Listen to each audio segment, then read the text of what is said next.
Well, blessed good morning and happy Wednesday.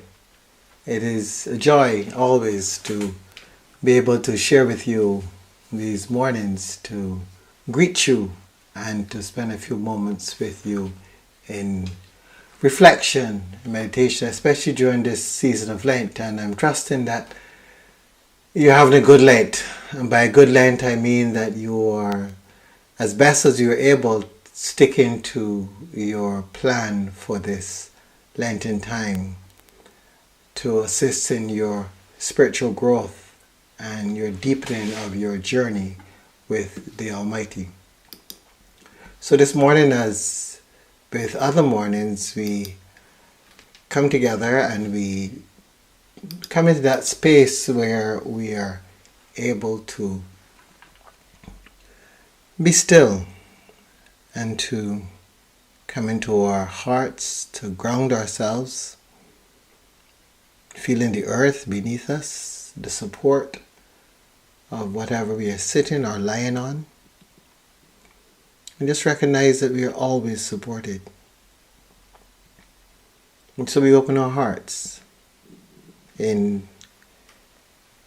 a way of responding to that sense that God is here and God is desirous of filling our hearts with love. And so we come with gratitude and with peace, with a knowing that we belong. We are not orphaned. We belong, we are connected. God is with us. God is here in this moment. God is here directing us and leading us forward. So we take a few breaths as we try to center ourselves and bring ourselves into that place of stillness, of peace. Being at peace within ourselves, being at peace with the world. Recognizing in this moment that I lack nothing. All I have and all I need is right here.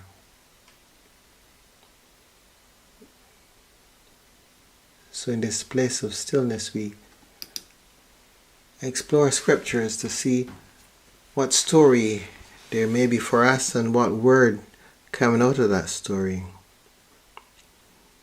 And this Gospel of John chapter 5 speaks about the sheep gate where there's a pool. It's called in Hebrew Bethsatha, and it has 5 porticos. And this is a place that persons lay waiting for a little bit of the disturbance of the pool. And many blind, lame, paralyzed persons are usually there waiting their turn, waiting hopefully to be healed. And John tells us of this man that was there for 38 years. And Jesus goes to him and asks, "Do you want to be made well?"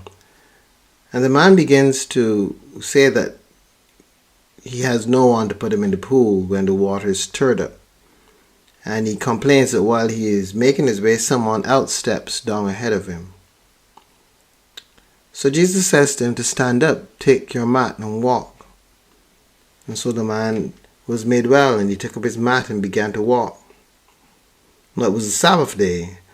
So the Jews said to the man who had been cured, "It is the Sabbath. It is not lawful to carry your mat." But he told them that the man who made him well said to him, "Take up your mat and walk." They wondered, "Who is the man who said to you, 'Take up your mat and walk'?"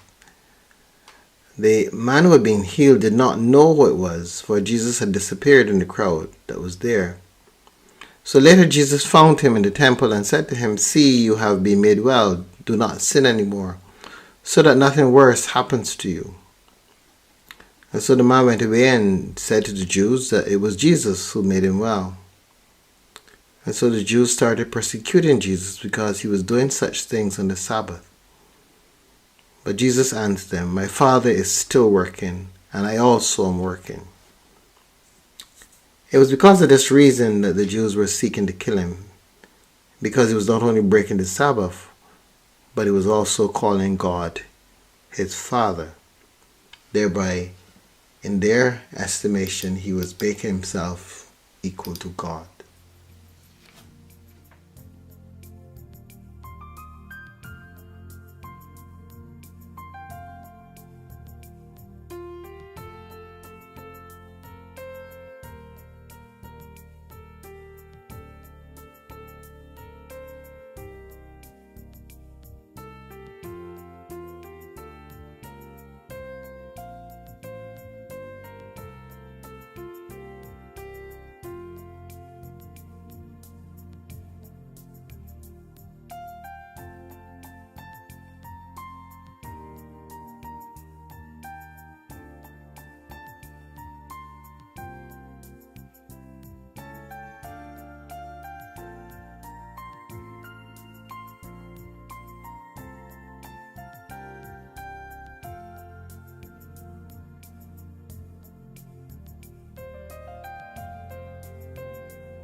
I don't know if you have the same response as I do to episodes in Jesus' life like this one, where there's some form of healing, there's some restoration of a person's well-being, and the authorities can only focus on the rules. And because of the rules, they persecute.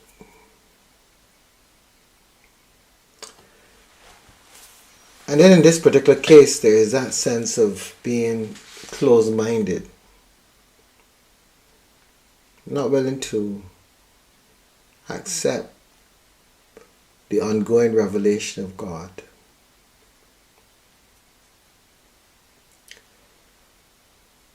You know, it is really amazing how in one breath we would say to each other that God is so vast that we can study God for our entire lifetime and not know very much about God. Yet at the same time, we behave as though the things that we have discerned, now these are the final words.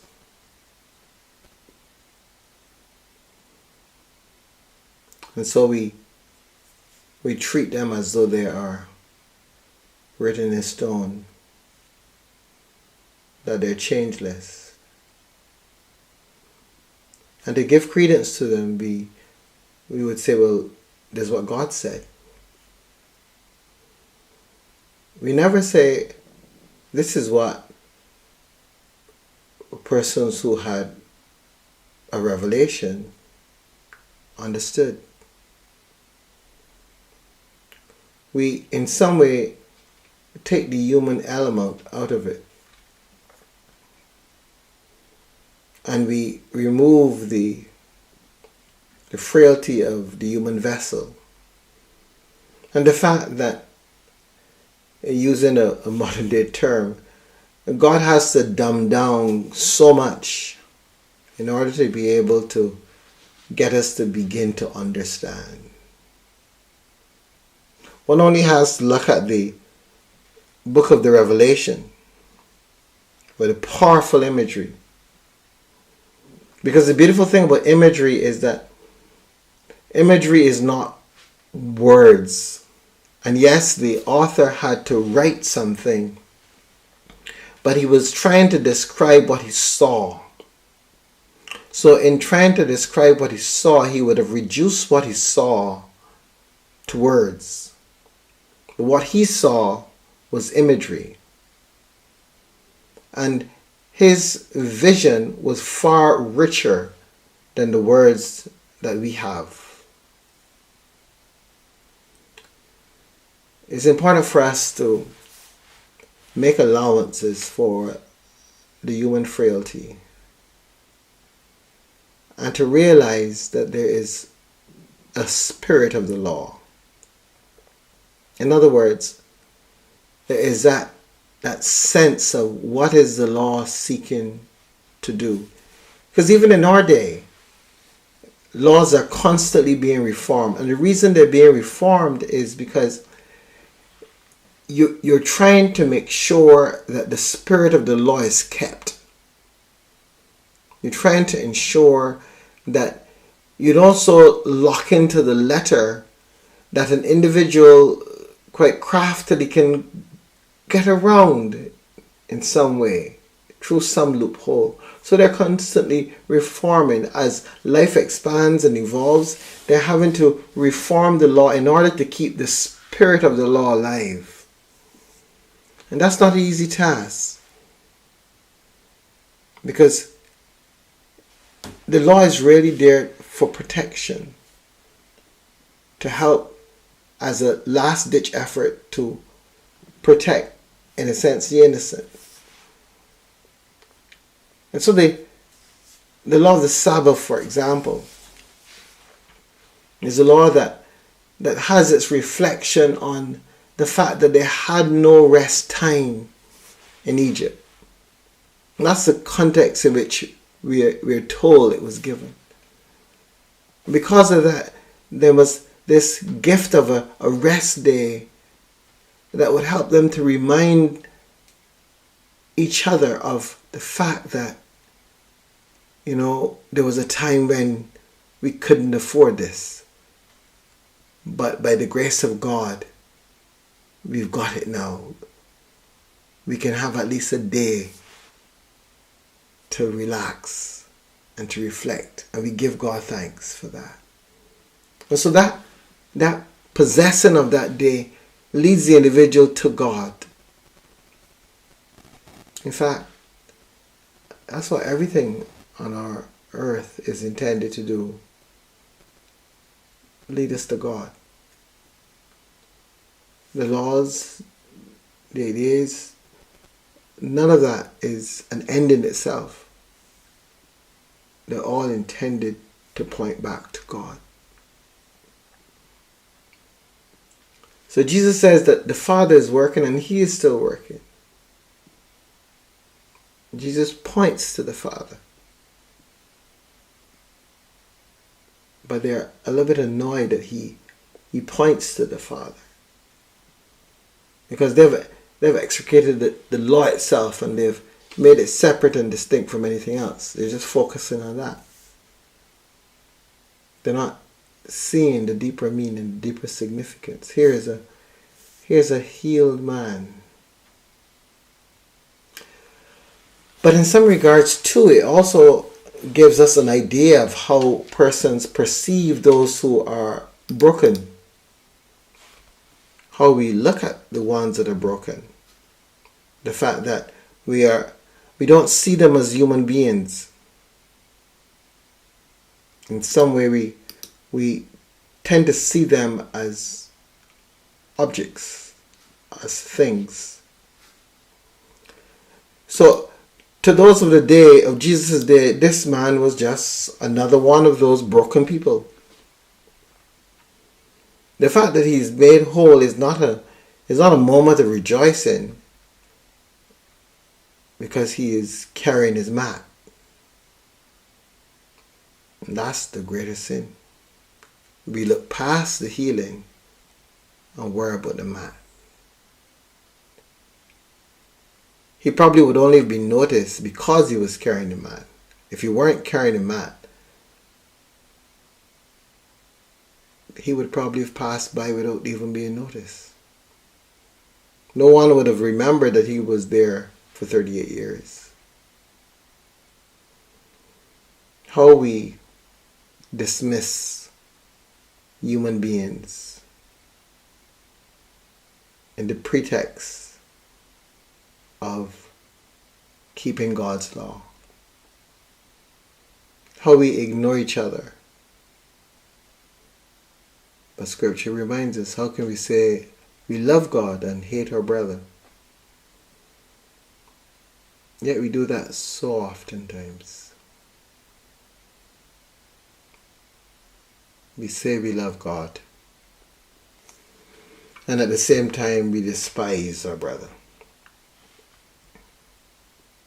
So this morning, as we reflect on this passage, we do so being mindful of the importance of seeing the person first, of acknowledging the person, and then everything else comes after, because it is for the person that God has given us these guidelines and these commandments. It is for the person. They're not an end in themselves, but they're in the service of each other, of us. So let's look out for that person that we will pass this morning, this day. That person broken, in need of healing. Let's look past all the various things that says we can't, and let's just see the person and know that there go I, but for the grace of God, as St. Augustine once said, looking through a window and seeing a broken man. Let's look for the person in this world.